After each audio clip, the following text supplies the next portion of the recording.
যে রাসূলুল্লাহ সাল্লাল্লাহু আলাইহি ওয়াসাল্লাম একদিন এক ব্যক্তিকে এইভাবে দোয়া করতে শুনলেন।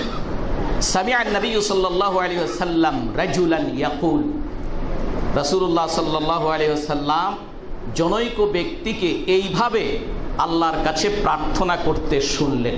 কিভাবে?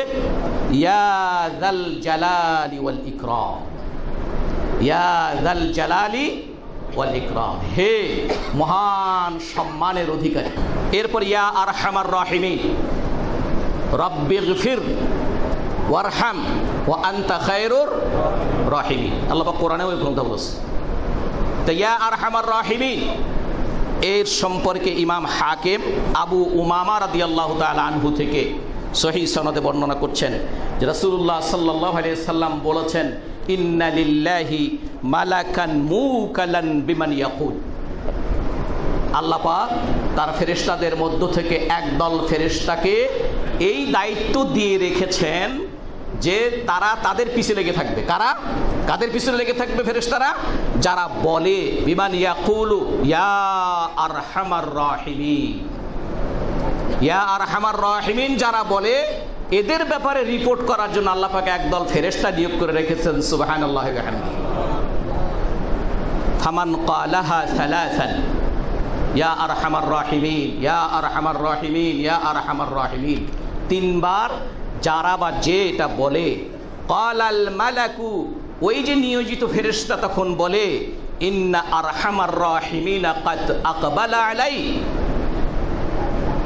সকল দয়ালুর চাইতে সবচেয়ে বড় দয়ালু, সবচেয়ে বড় দয়ালুকে যখন তুমি এইভাবে ডাকছো, সে তোমার দিকে খেয়াল দিয়েছে, সে তোমার দিকে কি করেছে? খেয়াল দিয়েছে। ফাসাল, অতএব তুমি যা খুশি প্রাণ খুলে সেই আরহামার রাহিমিনের কাছে তুমি চাও, তিনি তোমাকে দান করবেন। মাঝখানে কি কোনো তরিকা ধরতে হবে? আল্লাহ পাকের রাসূল সরাসরি বলতেছেন, এইভাবে বলো আল্লাহর কাছে, আল্লাহ তোমার দিকে, আল্লাহ তোমার আল্লাহ পাক তোমার দিকে মনোযোগ, আল্লাহ পাক তুমি কি বলতেছে শুনে তিনি কবুল করবেন। সুতরাং তুমি চাও, যত পারো চাও, যত পারো চাও। সুতরাং ভাইয়ের আমার, এই জন্য আল্লাহ পাকের রাসূল বললেন ইয়া আরহামার রাহিমিন, ইয়া আরহামার রাহিমিন, তুমি তিনবার বললে তোমার কাছে নিয়োজিত, তোমার দায়িত্বে নিয়োজিত ফেরেশতা বলে যে আল্লাহ তোমার দিকে আছেন, তুমি এখন যা চাইবে তাই তিনি তোমাকে দেবেন। সুতরাং তুমি চাওয়ার ক্ষেত্রে কোনো বোখালি করো না, কৃপণতা করো না।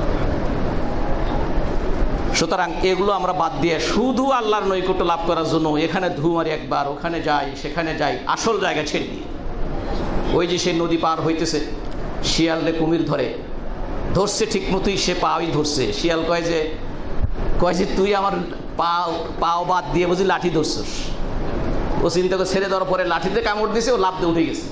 তা আমরা সেই আসল পাটা বাদ দিয়ে লাঠি ধরার পিছনে ছুটে চলছি। কি বলেন, কথা ঠিক না ভাই? আল্লাহ বলছেন যে ডাকো আমাকে, আমি তোমার ডাকে সাড়া দিব, কোনো ফাঁক নাই মাঝখানে। আমাকে ডাকো, আমি সাড়া দিব।